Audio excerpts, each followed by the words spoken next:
날씨가 부쩍 서늘해진 요즘이면 돌아가신 아버지가 생각납니다. 제 기억 속 아버지는 단단하면서도 조금은 연약한 분이셨습니다. 많이 마르셨고 조금만 걸어도 지치셨거든요. 아주 어렸을 땐 그런 아버지가 야속하게 느껴졌습니다. 난 아버지랑 좀 더 뛰어놀고 싶은데 아버진 그렇게 하지 못하셨으니까요. 그래서 아버지를 많이 보채기도 했습니다. 제가 자란 시골 동네에는 어린아이 입장에서 놀 게 참 많았는데 유달리 아버지를 따랐던 전 하고 싶은 모든 것을 아버지와 함께 하길 원했어요. 아버지, 저랑 같이 가재 잡으러 가면 안 돼요? 아버진 곤란한 표정을 지으며 거절하셨습니다.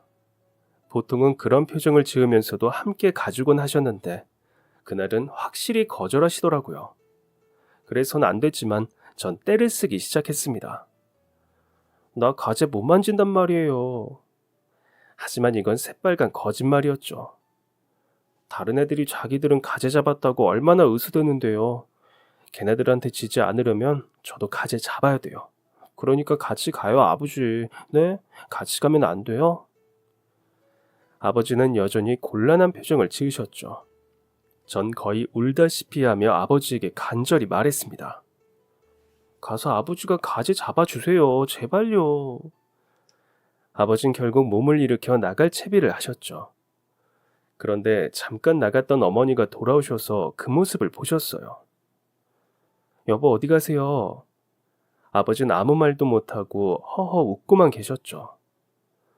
어머닌 고개를 돌려 채집통을 들고 있는 절 보셨습니다. 어머니의 목소리는 순간 서늘해졌어요. 너 또 아버지한테 같이 나가자고 졸랐구나. 어머닌 제가 아버지와 함께 나가는 걸 탐탁치 않아 하셨습니다. 전 대꾸도 못하고 땅만 보고 있었어요. 아버진 그런 어머니를 말리셨습니다. 괜찮아요. 오늘따라 아버지랑 같이 놀고 싶었나 보죠. 너무 길게 나가 있지 않을 거예요. 아버지가 이렇게 말하면 어머님 못 이기는 척 허락해 주셨거든요. 그런데 그날은 아니었어요. 어머니는 저를 엄하게 꾸짖으셨습니다. 아버지가 안 된다고 하는 데는 이유가 있는 거야. 도대체 언제까지 응성만 부릴 거니? 깜짝 놀랐습니다. 불같이 화를 내는 어머니를 아버지가 달래셨지만 그것도 통하지 않았어요. 여보, 난 정말 괜찮아요. 당신도 정말 너무하시네요. 내가 얼마나 걱정하는지 알면서. 전 깜짝 놀랐습니다. 어머니가 눈물을 보이셨거든요. 아버진 저에게 잠시 나가 있으라고 하셨습니다. 전 집 앞에 있는 의자에 앉아 두 분을 기다렸죠. 두 분은 한참 동안 나오지 않으셨어요. 전 기다리다 지쳐 홀로 가재를 잡으러 향했습니다. 하지만 재미가 없었죠. 생각보다 가재도 없고 잘 잡히지도 않고 무엇보다 혼자 하려니 재미가 하나도 없었습니다. 또 마음이 속상했어요. 난 그냥 아버지랑 놀고 싶을 뿐인데 아버지가 있는데도 아버지가 없는 듯하니 스스로가 너무나 처량해 보였습니다. 어머닌 정말 너무해. 물에 발을 담그고 앉아 첨벙거리고 있는 그때 아버지의 목소리가 들렸습니다. 현수야, 아버지였어요. 아버지! 아버지는 느리게 걸어오고 계셨습니다. 전 언제 속상했냐는 듯 일어나서 신나게 가재를 잡았습니다. 채집통에 가재를 가득 채워 돌아가려는데 아버지가 절 불러 세우셨죠. 현수야, 네? 가재는 놓아주고 가는 게 어떨까? 하지만 전 그렇게 하고 싶지 않았습니다. 열심히 잡았는데요. 입을 삐죽거리며 이야기하자 아버지는 제 머리를 쓰다듬으며 달래주셨어요. 가재들한테도 가족이 있을 거야. 갑자기 가족들이랑 헤어지면 얼마나 속상하겠니? 이유는 알 수 없지만 이 이야기를 하는 아버지의 눈엔 슬픔이 서려 있는 듯 했습니다. 그래도 제가 잡은 거잖아요. 물고기는 잡으면 집으로 가져가는데 왜 가재는 안 돼요? 아버지는 제 물음에 또 다른 질문으로 대답하셨습니다. 넌 가재를 잡아서 무엇을 하고 싶니? 마땅한 대답이 생각나지 않았어요.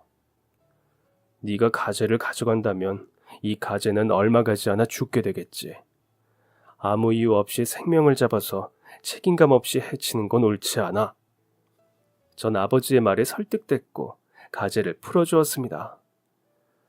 그렇게 집으로 돌아왔고 아버지는 그날 밤부터 꼬박 일주일을 앓으셨습니다. 종종 잔병 치레를 하곤 했던 아버지였지만 이 정도로 아픈 적은 없었던 것 같은데 아버지의 건강 상태가 생각보다 더 안 좋았다는 사실을 전 그때 처음으로 알았습니다. 어머니가 나가지 말라고 했던 이유는 아버지가 여름 감기에 걸렸던 것이고 제가 가재를 잡으려고 갔던 곳은 한여름에도 냉골이었기 때문입니다. 한여름에 지독한 감기가 걸린 것만으로도 걱정이 이만저만이 아닌데 찬물에 몸을 담그려고 한다는 말을 들으니 어머니 입장에선 복장 터질 일이었죠. 아버지의 상태가 그 정도로 안 좋다는 것을 저에게 굳이 알리지 않은 사실은 아직 어린 제가 아버지가 편찮으시다는 이유로 우울해하지 않기를 바랐기 때문이었어요. 아버지의 예상은 적중했습니다. 저는 아버지가 결국 돌아가실 때까지 단 하루도 마음 편히 있을 수 없었습니다. 아버지는 제가 중학교 2학년일 때 돌아가셨어요. 오랜 병마와의 싸움을 마치고 드디어 편안해지신 거죠. 아버지는 일찍 저와 어머니의 곁을 떠나셨지만 정말 좋은 분이셨습니다.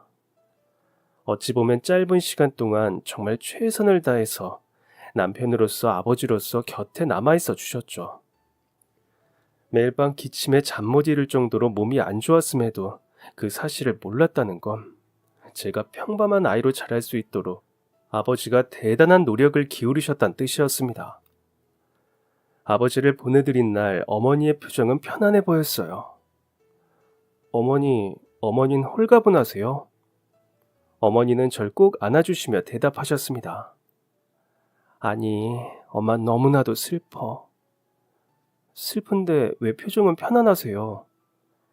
난 슬프지만 네 아버지는 이제 고통 없이 편안할 테니까 그게 참 다행이라서. 아버지를 향한 어머니의 사랑은 정말이지 지극했습니다. 문득 아버지와 가재를 잡았을 때가 생각났습니다. 가재에게도 가족이 있을 테니 놓아주자는 말. 원치 않게 가족들과 이별하는 것이 얼마나 슬플지 가재의 마음을 헤아리던 아버지의 말은 저에게 또 아버지 자신에게 하는 것이었던 거예요. 전 그렇게 조금씩 아버지를 보내드렸습니다. 그런데 제가 대학을 준비하던 시점에 또다시 집에 큰일이 벌어지고 말았어요. 어머니가 불의의 사고로 한쪽 다리를 잃으신 거죠. 큰 사고였습니다. 그동안 버는 돈은 아버지의 약값으로 빠져나가고 있었기 때문에 당연히 모아둔 돈이 없었죠. 처음엔 외갓댁에 손을 빌렸습니다. 전 당연히 도움을 받을 수 있을 거라고 생각했죠. 어차피 갚을 거고 가족끼리 그 정도 돈은 빌려줄 수 있으리라 생각했죠. 그런데 어머니의 형제들은 철저히 어머니를 무시했습니다. 전 화가 났죠. 외할머니가 돌아가실 때까지 외할머니를 병수발을 한 게 어머니였거든요. 자기들 편하자고 고생스러운 일은 어머니에게 다 떠넘겼으면서 고마운 것도 모르고 고개를 돌려버렸으니 화가 들끓었습니다. 하지만 전 화만 내고 있을 순 없었어요. 당장 어머니의 수술비와 병원비가 급했고 두 사람이 먹고 살 만한 돈이 필요했으니까요. 결국 전 학업을 뒤로 하고 일을 시작했습니다. 공부를 꽤 잘했기 때문에 학교에서도 어머니에게도 기대를 한 몸에 받고 있던 전 그동안 준비해왔던 것들이 물거품이 되는 것을 보면서도 할 수 있는 게 없었습니다. 착실히 대입을 준비하는 친구들을 보며 부러워하는 것밖에 할 수 없었죠. 어머니는 이런 상황에 너무나 큰 죄책감을 느끼며 사방팔방으로 돈을 구하러 다녔지만 그렇다 할 도움은 받을 수 없었습니다. 가장 의지할 만한 존재인 가족들마저 등을 돌려버렸으니까요. 전 어머니의 병시중을 하며 10대를 마무리하고 20대가 되었습니다. 이후에도 비슷한 생활이 이어졌어요. 일을 하고 어머니를 보살피면서 시간이 속절없이 흘렀습니다. 조금 먹고 살 정도가 되니 어머니는 다시 공부를 시작하는 게 어떻겠냐 말씀하셨지만 전 이미 많이 지쳐 있었어요. 공부를 어떻게 그리 열심히 했는지도 모르겠고 불과 어제 일이 몇 년 전의 일처럼 느껴지듯 고등학생 때의 일도 아득한 과거로 느껴졌습니다. 차라리 삶의 목적이라도 있었다면 나았겠는데 전 그런 것도 잃어버린 지 오래였어요. 열심히 일을 하면 그만큼의 보상이 있을 거라 생각했던 마음도 배신당했기 때문입니다. 지켜줄 만한 든든한 보호자가 없는 세상 물정 모르는 전 마음껏 부리고 버려도 상관없는 부속품 같은 존재였죠. 그래서 사람 좋아 보였던 사장에게도 배신당하고 함께 일하는 사람들에게도 무시당하기 일쑤였죠. 그렇게 삶의 별다른 목적 없이 살던 저에게 햇살 같은 한 여자가 나타났습니다. 전 당시 사람을 마주하고 일하는 것에 환멸을 느껴 물통을 배달하는 일을 하고 있었어요. 그 여자는 제가 자주 가는 회사의 직원이었는데 제가 갈 때마다 나와서 인사를 건네주곤 했었죠. 그 여잔 볼 때마다 커피를 타고 있었습니다. 그래서 비서나 경리라고 생각했어요. 그런데 아니더라고요. 그냥 평범한 사원이었습니다. 평범한 사원이 같은 직책의 남자 사원의 커피를 타다 주는 모습을 보는 아이러니한 상황이었어요. 그런데도 그 여자의 표정에는 그늘이 없었습니다. 그래서 전 궁금증이 생겼어요. 그럴만하죠. 솔직히 자존심 상하는 일이잖아요. 일을 하러 간 회사에서 제대로 된 업무는 하지 못하고 커피나 타고 있으니까요. 그것이 그 사람의 업무가 아닌데도 불구하고 말이죠. 그 여자도 제가 관심을 가지고 지켜보는 것을 알았는지 저흰 조금씩 대화를 하기 시작했습니다. 긴 대화는 아니었어요. 물통을 배달하고 갈아 끼는 그 짧은 순간에 나누는 대화가 전부였죠. 일은 힘들지 않으세요? 저야 사무실에 앉아서 일하는 건데요. 무거운 거 들고 왔다 갔다 하시는 아저씨가 더 힘드시죠. 그런데 어느 순간부턴 그런 대화가 아쉬워지기 시작했습니다. 아저씨 아닌데요? 여잔 깜짝 놀라며 대답했습니다. 어머 죄송해요. 기분 나쁘셨어요? 전 한번 용기 내보고 싶었습니다. 네, 기분 나쁜데요? 어쩌지? 정말 죄송해요. 기분 상하게 하려는 건 아니었고 딱히 부를 만한 호칭이 없어서. 생각해보니 그 여잔 제 이름도 모르겠더라고요. 그래서 떨리는 마음을 애써 진정시키며 말했습니다. 그렇게 미안하시면 저랑 밥 한 번 먹죠? 솔직히 거절당할 거라고 생각했습니다. 그런데 그 여잔 단번에 수락해 주었어요. 그렇게 저희는 만남을 계속 이어갔고 전 여자 이름이 미영이란 것을 알게 되었습니다. 전 미영 씨와 만나는 과정에서 많은 것을 배웠습니다. 미영 씨는 제가 보았듯 직장에서 무시당하고 있었어요. 같은 결과물도 남자 직원이 내면 칭찬을 받는데 미영 씨의 결과물은 들여다보지도 않았죠. 여자가 일을 잘해봤자라는 생각이 깔려있는 회사의 분위기 때문이었습니다. 당연히 일도 주지 않았고요. 중요한 일을 맡겨놨는데 결혼한다고 회사를 나가버리면 곤란해질 거라면서요. 하지만 미영 씨는 절대로 일을 그만둘 생각이 없었습니다. 미영 씨는 자기를 잡초라고 비교했어요. 전 악착같이 살아남을 거예요. 밟히면 밟히는 대로 있을 거고 뽑으면 뽑는 대로 있을 거예요. 그래서 절대로 제 발로 뽑혀나가진 않을 거예요. 미영 씨는 제가 살면서 본 사람 중에 부모님을 제외하고 가장 강한 사람이었습니다. 전 미영 씨를 보면서 용기를 얻을 수 있었죠. 다시 최선을 다해 살아보겠다고 다짐할 수 있었습니다. 그렇게 저희는 결혼을 했고 서로 도우며 결혼 생활을 이어갔습니다. 전 아내의 모습을 본받고 아내는 절 있는 그대로 인정해 주었어요. 당연히 자존감이 올라갔죠. 아내만 있다면 세상에 못할 일이 없었습니다. 그래서 전 마음속 깊숙한 곳에 숨겨두었던 꿈을 꺼냈습니다. 공부였죠. 전 느지막하게 대학 공부를 시작했어요. 물론 고등학교 검정고시부터 치러야 했습니다. 오랜만에 공부를 하려니 쉽지 않았습니다. 그런데 참 신기하게도 예전에 공부했던 게 생각이 나면서 배움의 속도가 붙기 시작했죠. 그렇게 고등학교 검정고시를 한 번에 통과할 수 있었습니다. 전 고등학교 검정고시 합격증서를 가지고 어머니에게 갔습니다. 어머니는 합격증을 보자마자 눈물을 보이셨죠. 고맙다, 고마워. 오랫동안 어머니가 가지고 있던 죄책감이 조금은 덜어졌기 때문에 고맙다 하신 거겠죠. 그런데 한 가지 문제가 있었습니다. 대학을 가면 공부에 집중해야 했는데 전 짧으면 2년, 길면 4년이란 시간 동안 공부에만 집중할 수 없는 상황이었으니까요. 가족이 생겼고 부양해야 하는 어머니까지 있었죠. 그래서 사실상 대학 진학을 포기하고 있었습니다. 어머니 마음을 편하게 해드렸고 고등학교 졸업장까지 땄으니까 나도 할 만큼 한 거겠지라고 생각하며 스스로를 위로했죠. 그런데 제 아내는 그렇게 생각하지 않았습니다. 내가 책임질게. 그러니까 대학 가. 전 아내의 말에 깊은 감동을 받았습니다. 그런데 아내가 그렇게 말했다고 하더라도 어떻게 그러겠다라고 대답할 수 있겠어요. 전 아내가 어떻게 사회생활을 하고 있는지 두 눈으로 지켜보았기 때문에 이 모든 짐을 아내에게 지우고 싶지 않았습니다. 대학을 나왔다고 내 인생이 180도 변할 거라고 생각하지 않아.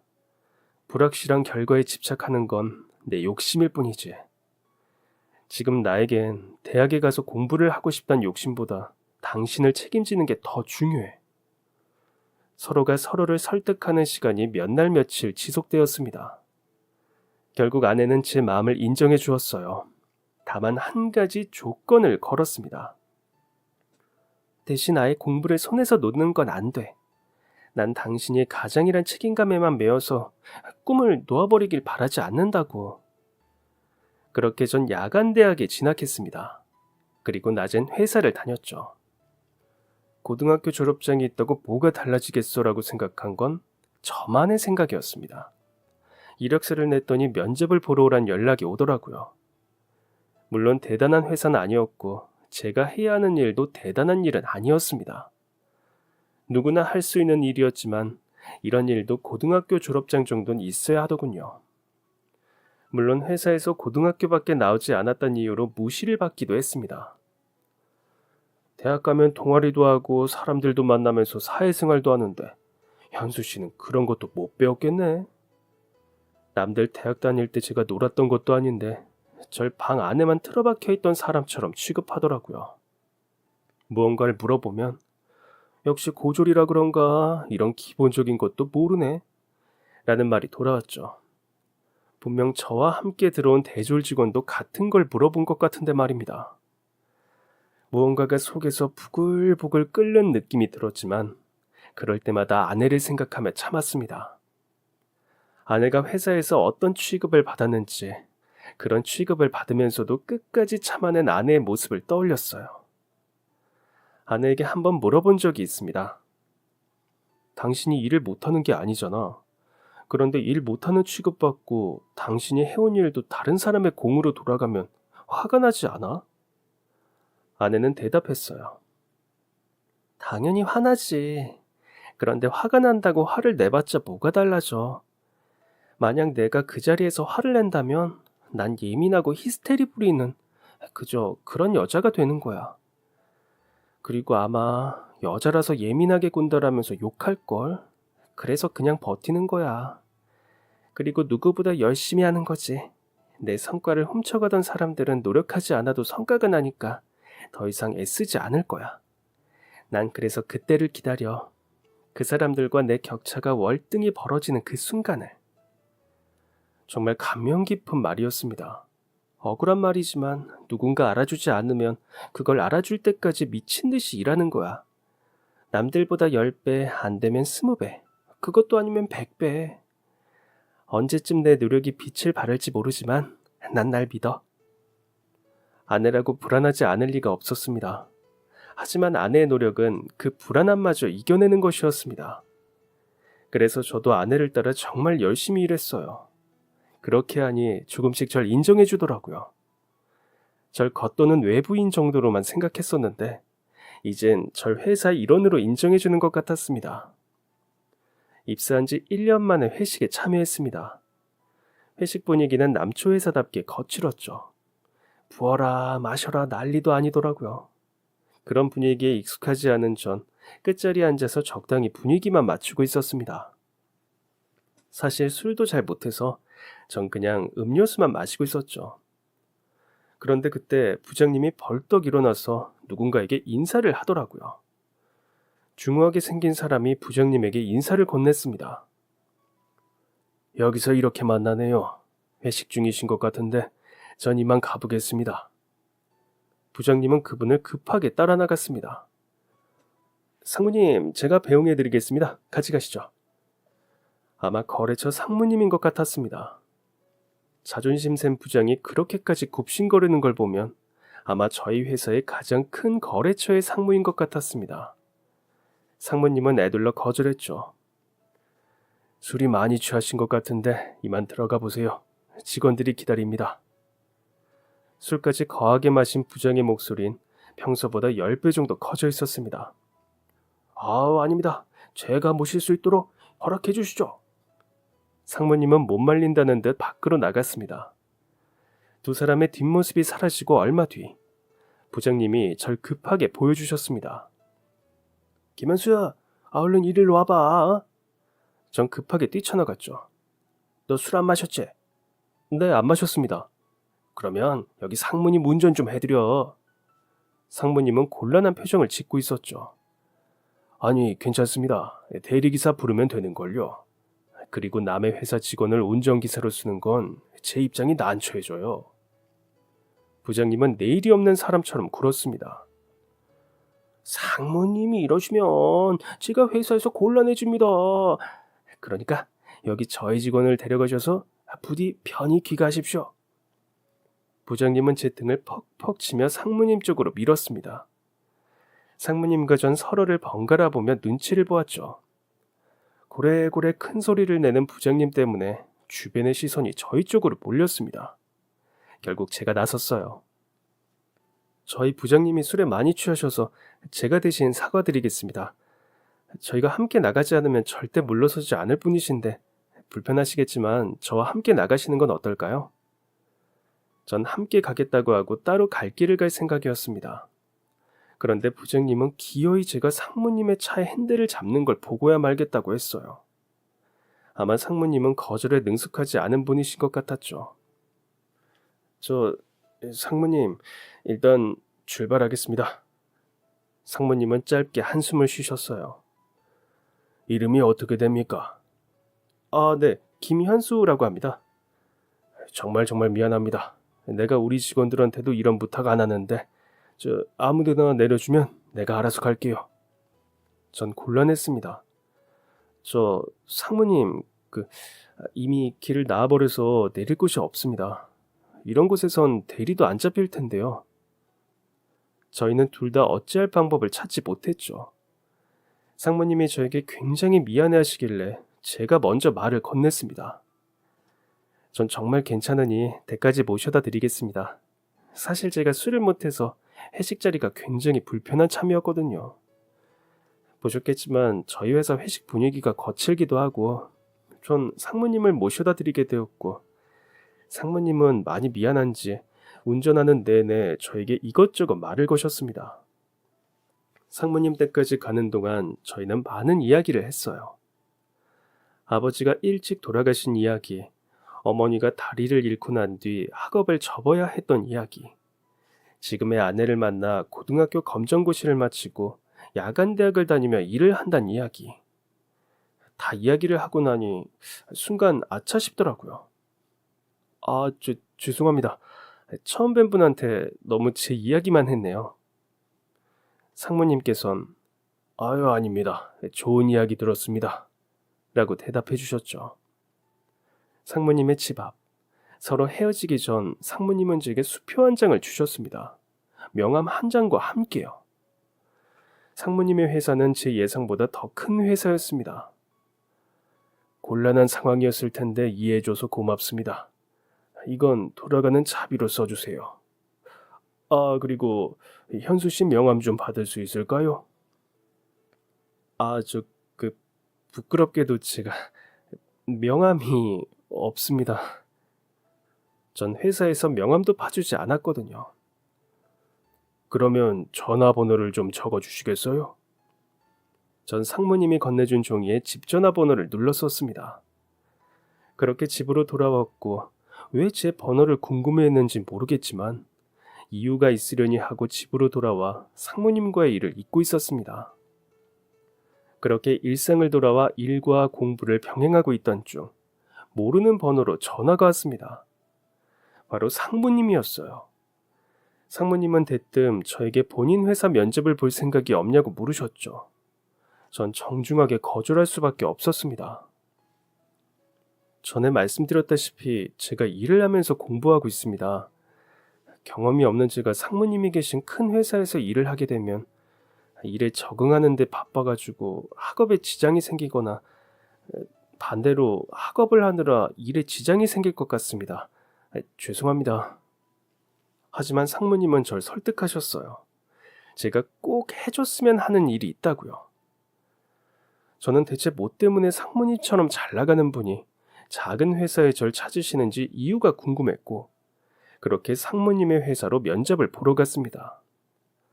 면접은 사장님의 운전기사를 뽑는 자리였어요. 운전기사를 뽑는데 상무까지 나설 이유가 있나 싶지만 이야기를 들어보니 그럴만했습니다.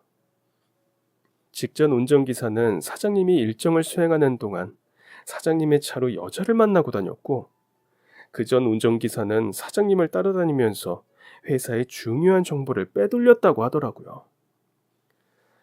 이런 일이 반복되자 회사 임원들이 직접 사람을 뽑을 정도가 되었고 상무님은 사장님에게 추천할 만한 사람으로 절 고른 것이었죠. 하지만 아무리 그렇다고 해도 이해가 되지 않았습니다. 상무님이 절 선임하기엔 상무님과 전 고작 한 번 본 사이인걸요. 전 상무님의 대답을 듣고 이 상황을 납득할 수 있었습니다. 내가 아는 사람이라면 내 주변이나 회사와 얽힌 사람일 가능성이 큽니다.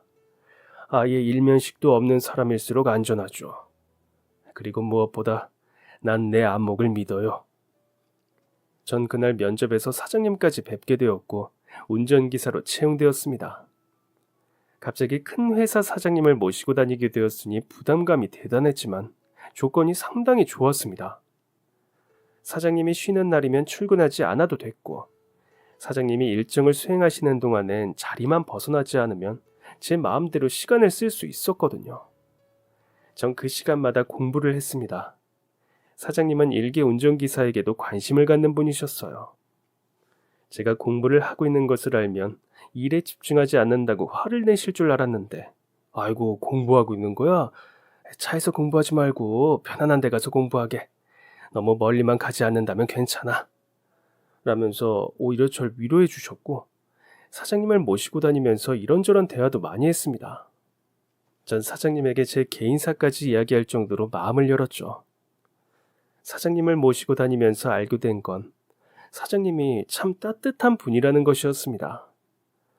일 처리를 하실 때는 누구보다 냉철하고 날카로웠지만 긴장을 푸실 땐 그 따뜻함이 전해졌어요. 특히 가족을 매우 중요하게 생각하셨습니다. 아내가 있다고 했지?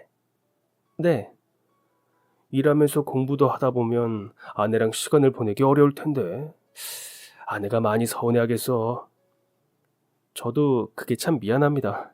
아내에게 고맙기도 하고 얼른 아내에게 보답해야죠. 그렇게 사장님을 집 앞까지 모셔다 드린 뒤 차에서 내려 인사를 드리는데 사장님이 봉투 하나를 저에게 불쑥 내미셨어요. 자, 가져가게.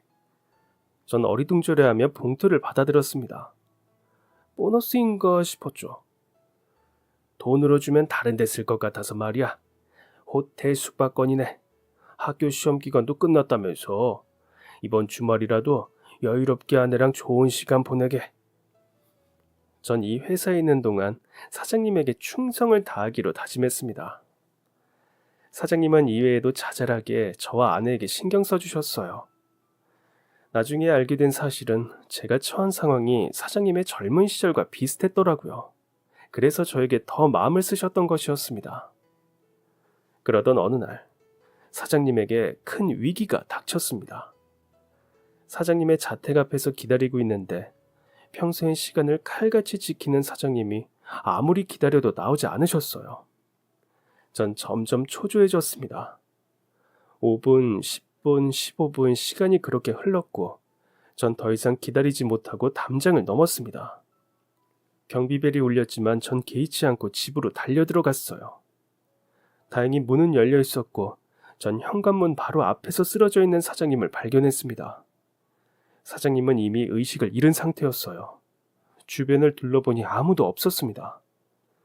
사모님과 자제분들이 며칠 전 미국으로 출국했다는 사실이 그제야 생각나더라고요. 전 아무래도 도움을 구하지 못하고 홀로 쓰러졌을 사장님에게 심폐소생술을 시도했습니다. 간절한 심폐소생술 끝에 희미했던 숨소리가 조금씩 돌아왔고 새파랬던 사장님의 안색에도 조금씩 핏기가 돌았습니다. 땀을 뚝뚝 흘리며 심폐소생술을 하고 있던 그때 경비벨이 울리며 출동했던 보안 직원이 왔습니다. 상황을 보곤 그들은 바로 구급차를 불렀고 전 사장님과 함께 병원으로 향했습니다. 사장님의 병명은 심근경색이었어요. 바로 응급수술에 들어갔고 응급구조원들은 저에게 조금만 늦었으면 환자분에게 큰일이 났을 수도 있어요. 선생님이 한 생명을 살리신 겁니다. 라고 말해주었죠. 긴 시간의 수술이 끝났고 사장님은 회복실로 옮겨졌습니다. 의사들은 골든타임을 넘기지 않아서 정말 다행이라고 말했죠. 위기는 넘겼으니 경과를 지켜보자고 말했습니다. 전 사장님의 가족분들이 올 때까지 병실을 지켰죠.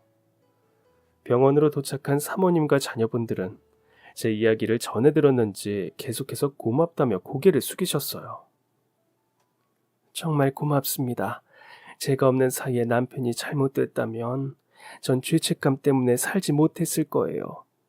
정말 고마워요, 김 기사님. 전 꽤 긴 유급 휴가를 받았습니다. 그 외에 개인적으로 사장님의 가족에게 사례까지 받았죠.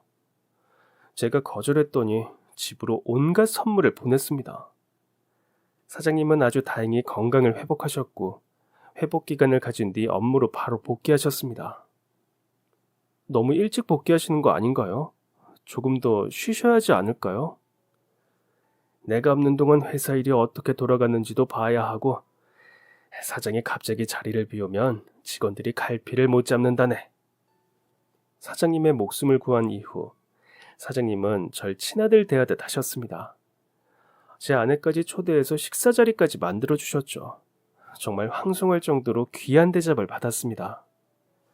그렇게 돈독한 관계를 유지하고 있던 중 또 한 번 놀라운 일이 제 눈앞에 나타났어요. 그날은 저에게 아주 의미 있는 날이었습니다. 전 그날에만 착용하는 아버지의 유일한 유품인 시계를 차고 출근했죠. 하루 종일 사장님을 모시다가 저녁이 되어 사장님을 댁 앞에 내려드렸습니다. 좋은 밤 되십시오, 사장님. 여느 때와 다름없이 차에서 내려 인사를 드리는데 사장님이 갑자기 제 팔을 낚아채셨어요. 사장님, 왜 그러십니까? 사장님은 제가 차고 있는 시계를 뚫어져라 바라보고 계셨습니다. 시계에 무슨 문제라도 있는 건지 이 상황을 이해하고자 머리를 굴리고 있는데 사장님이 시계에 시선을 고정한 채 물으셨습니다. 자네 이 시계 어디서 났나? 전 대답했습니다. 제 아버지의 유품입니다. 사장님은 크게 놀라시더니 저에게 한 가지 부탁을 하셨어요. 그 부탁을 하는 사장님의 목소리는 살짝 떨리고 있었죠. 미안하지만 이 시계를 잠깐 풀어봐 주겠나? 별로 어려운 일도 아니었기에 전 별다른 생각 없이 시계를 벗어서 드렸습니다. 사장님은 시계를 조심스럽게 받아드시더니 시계 뒤쪽에 있는 버튼을 누르셨습니다. 뭘 하시는 건가 싶어 저도 그 광경을 지켜보고 있었죠. 달깍 소리가 나면서 시계 뒤쪽이 열렸습니다. 사장님은 무언가를 찾는 듯 그 부분을 유심히 보셨어요. 그리고 얼마 뒤 사장님은 열려있는 곳을 닫곤 저에게 시계를 돌려주셨습니다. 사장님은 고개를 푹 숙이고 계셨는데 그 모습이 어딘가 슬퍼 보였어요. 사장님. 사장님을 조심스럽게 불렀고 사장님은 푹 숙였던 고개를 들어 절 보셨습니다. 사장님의 눈엔 눈물이 가득 고여 있었죠. 그리고 저에게 한 가지 의아한 질문을 하셨습니다. 김 기사, 자네 고향이 어디인가? 전 왜 이런 질문을 하시는지 알 수 없지만 대답했습니다. 전남 담양입니다. 사장님은 또 한 번 물으셨어요. 아버지도 그쪽 분이셨고? 네, 담양에서 나고 자라셨어요. 전 외가가 있는 곳에서 자랐지만요. 사장님은 다리에 힘이 풀리는 듯 제 팔을 잡고 겨우 서서 마지막 질문을 하셨죠. 혹시 아버지 성함이 김수찬인가? 전 깜짝 놀랐습니다. 사장님이 저희 아버지 성함을 어떻게 아시나요? 사장님은 그 자리에서 풀썩 주저앉으셨습니다. 그리고 나이처럼 물기 시작하셨죠. 전 너무 당황해서 어쩔 줄 몰랐습니다. 얼마 뒤 사장님이 들어오지 않자 이상하게 생각한 사모님이 나오셨고, 사모님도 사장님의 우는 모습에 당황하셨죠. 겨우 사장님을 진정시켜 댁으로 모시고 들어간 후 사장님은 눈물을 닦으시며 저에게 아주 놀라운 이야기를 들려주셨습니다. 그 이야기는 사장님과 저희 아버지가 아주 절친한 사이였던 것이었죠. 자네 시계 뒤쪽을 봐보게.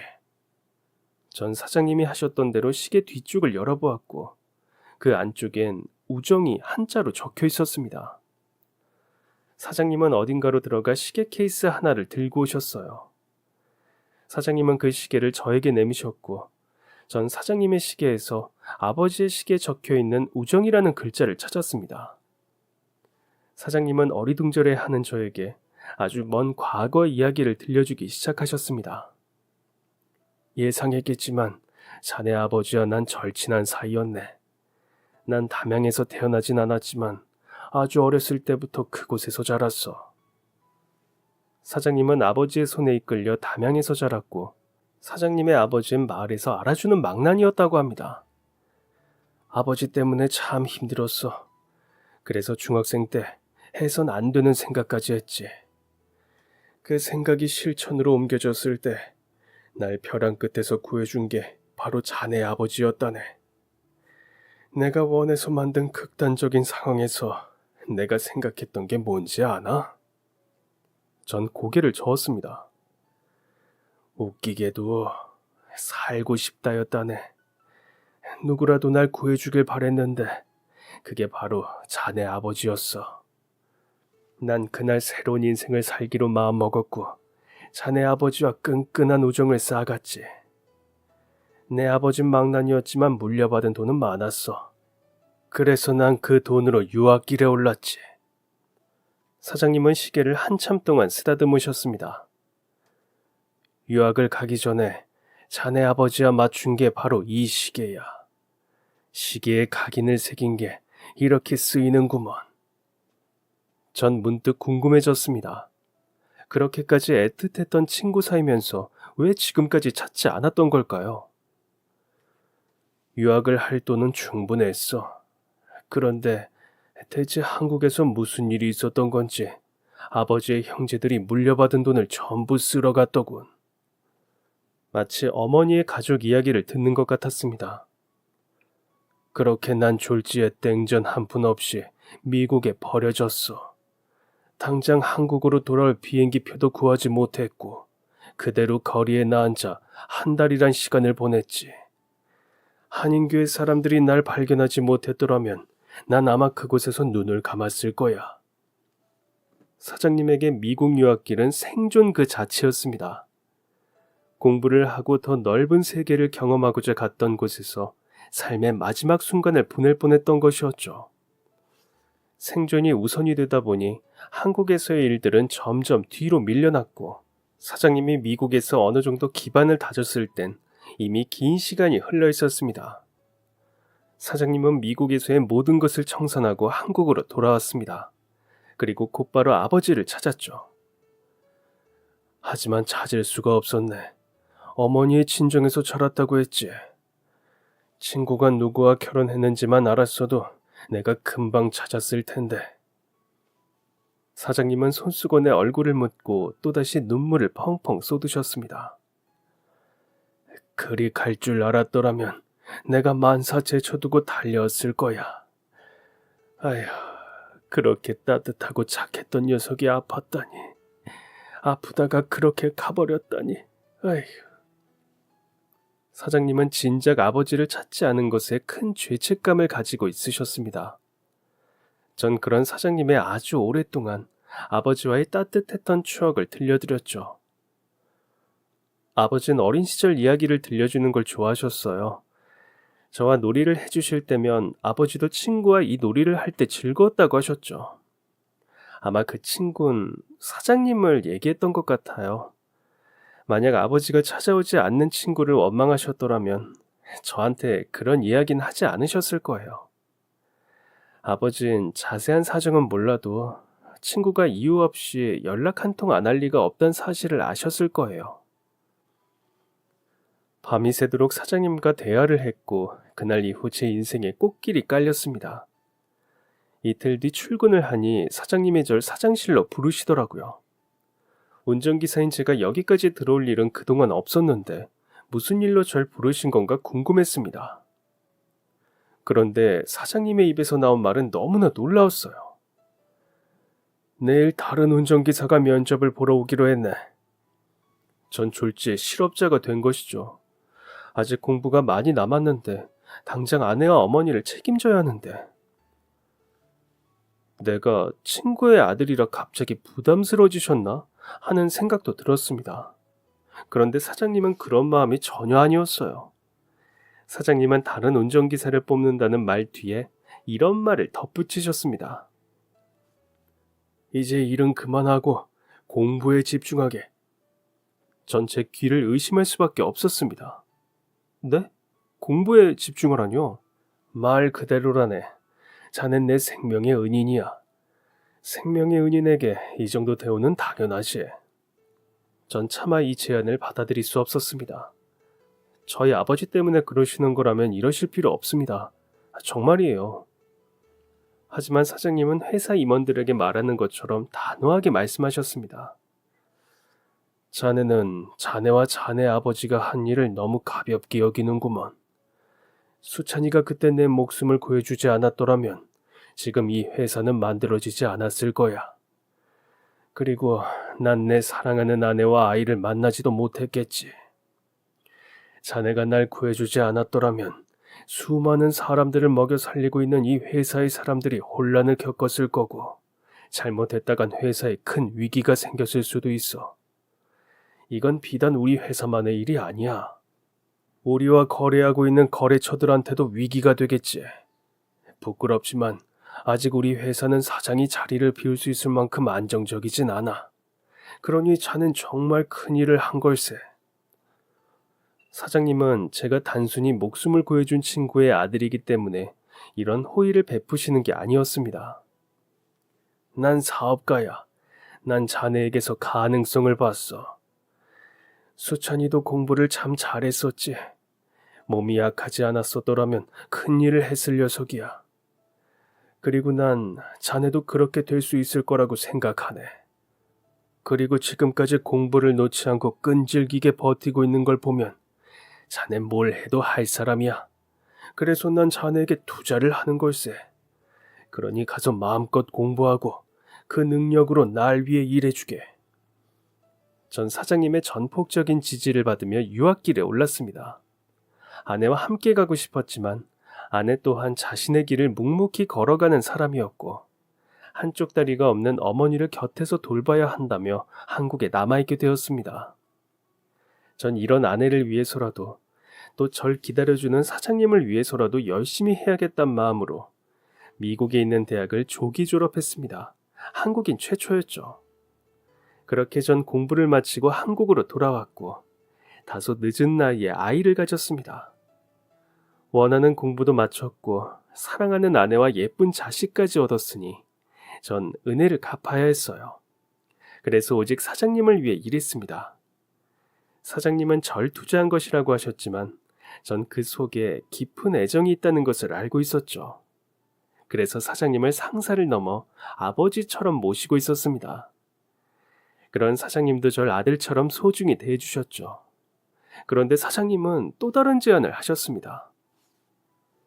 현수야, 대학원에 가는 건 어떻겠니? 전 두 눈을 크게 뜨며 대답했습니다. 대학원이요? 사실 대학원 생각이 없었던 건 아닙니다. 하지만 마음속에 부담이 있었어요. 이제 내 힘으로 대학원에 갈 수 있지만 유학길에 오르며 사장님에게 받은 은혜를 갚기 위해선 쉬지 않고 일을 했어야 하니까요. 일을 해야 했기에 대학원을 생각하지 못하고 있었던 겁니다. 사장님은 그런 저의 생각을 꿰뚫어보고 계셨어요. 자네, 나한테 은혜를 갚아야 한다고 생각하고 있었지. 전 침묵으로 답을 대신했습니다. 나한테 은혜를 갚는 건 네가 네 아버지에게 남부럽지 않는 아들이 되는 것이란다. 만약 네 아버지가 살아있었더라면 수찬이는 어떻게 해서든지 네가 대학원까지 마칠 수 있도록 했을 거야. 그리고 난 수찬이 대신 네 아버지 역할을 하기로 마음먹었다. 그러니 아버지의 간곡한 부탁이라고 생각하고 이젠 부담감을 내려놓으렴. 너가 정말 하고 싶은 것을 찾아. 전 사장님의 말씀대로 제가 하고 싶은 일을 찾아 또다시 유학길에 올랐습니다. 하지만 이번엔 아내와 함께였죠. 어머니도 함께 갈 수 있었지만 어머니는 낯선 땅에 적응해야 하는 것도 걱정되고 바쁜 저희 둘에게 방해가 되기 싫다며 요양원으로 가셨습니다. 시설이 매우 좋은 곳이었지만 그래도 걱정이 안 되는 건 아니었는데 어머니는 너무 만족하셨어요. 여긴 나 같은 사람이 다니는데 불편함이 없도록 건물이 지어졌어. 우리가 살던 집보다 100배, 1000배는 더 편하다. 난 계속 여기서 살란다. 자식이랑 같이 사는 것도 눈치 보였는데 잘 됐지 뭐냐. 너희들도 자식도 키워야 하는데 나까지 돌보는 게 쉽겠니? 전 미국에서 아내와 살며 아이를 키웠습니다. 박사 학위를 따는 것은 대학과 비교도 안 될 정도로 힘들었어요. 아내도 미국에 있는 회사에 입사해 바쁜 일정을 소화해냈죠. 그 와중에 아이까지 케어해야 했으니 솔직히 매우 고단한 날의 연속이었습니다. 하지만 제가 박사 학위까지 딸 수 있도록 전폭적인 지지를 아끼지 않는 사장님을 생각하면 내가 이 일을 해야만 하는 동기부여가 생겼습니다. 그렇게 노력 끝에 논문이 통과되었고 전 그동안의 노력을 보상받으며 박사 학위를 따게 되었습니다. 고등학교 검정고시부터 박사 학위까지 참 오래도 걸렸죠. 사장님은 제가 박사 학위를 따는 날 저에게 이렇게 말씀하셨습니다. 진작에 이런 지원을 받았더라면 더 큰 사람이 될 수 있었을 텐데. 전 사장님에게 이렇게 대답했죠. 사장님, 전 그동안 길면 길고 짧으면 짧은 시간을 사는 동안 책에선 배울 수 없는 것들을 배웠습니다. 살아오면서 배운 것들이 꼭 모든 것들이 그렇게 헛되다 생각하지 않아요. 사장님, 저에게 기회를 주셔서 정말 감사합니다. 이날은 참 많이 울었던 것 같습니다. 학위 증서를 끌어안고 휠체어에 앉아 눈물을 펑펑 쏟는 어머니의 한서린 감정을 오랫동안 위로했던 기억도 나네요. 전 현재 대학에서 강의를 하며 여러 기업에 조언을 해주는 일을 하고 있습니다. 제 아내는 미국에서 일군 커리어를 가지고 한국에 돌아온 직후 과거에 다녔던 회사의 임원으로 스카우트 되었죠. 최초의 여성 임원이었습니다. 아내가 임원이 된 후 아내를 서럽게 했었던 동료 한 명을 만나게 되었다고 합니다. 그 사람의 표정이 잊히지 않는다며 통쾌하던 아내의 웃음소리가 아직도 기억납니다. 아내를 무시하고 일을 주지 않았던 이들은 발전하는 회사에서 도태되어 자연스럽게 승진구도에서 밀리게 되었다고 하네요. 제 인생이 바뀌면서 절 위해 헌신해온 아내의 인생까지 바뀌어버린 것이죠. 이제 곧 아버지의 기일이 다가옵니다. 어머니는 절 넉넉하게 키우지 못했던 죄책감으로 아버지의 기일을 맞으셨는데 이젠 다릅니다. 밝은 얼굴로 저와 함께 아버지를 찾아가시죠. 그러고 보니 한 사람이 더 늘었네요. 바로 우리 사장님입니다. 저희는 언젠가 다시 아버지를 볼 날을 기대하며 아버지를 추억하곤 하는데요. 아버지를 다시 보는 그날까지 모두가 건강하고 행복하게 살 수 있길 바랍니다. 모두 사랑합니다. 그리고 감사합니다. 그럼 지금까지 제 긴 사연 들어주셔서 정말 고맙습니다. 오늘도 행복한 하루 되세요.